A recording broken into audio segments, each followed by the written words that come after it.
DoorDash Error 999 is a persistent technical issue that affects drivers across the platform. This server-side communication error prevents Dashers from accessing essential app functions. When Error 999 occurs, drivers cannot receive new orders, update delivery status, or complete earnings-related tasks. The app loses its connection with DoorDash servers. Error 999 has four primary causes, each contributing different percentages to the overall problem. Server-side issues account for the largest portion at 40%. Authentication problems make up 30% of cases, involving expired login credentials and account verification issues. App-related problems account for 20%, while network connectivity issues represent the remaining 10%.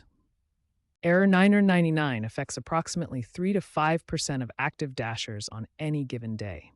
The problem occurs most frequently during peak meal hours. DoorDash has made significant improvements in 2024 and 2025. Enhanced error reporting and regional server expansion have reduced Error 999 occurrences by approximately 25%. When Error 999 strikes, start with these immediate quick fixes that resolve most cases within minutes.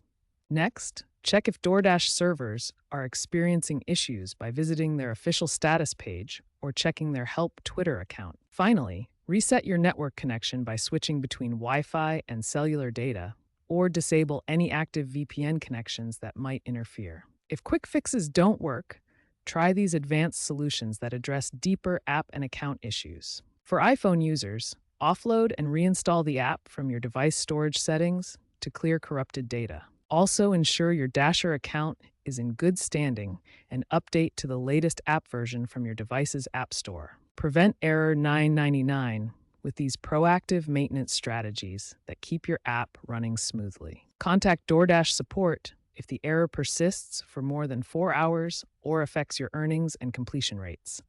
DoorDash is developing enhanced offline mode and AI-powered error prevention systems, aiming to reduce Error 999 instances by 40% by late 2025.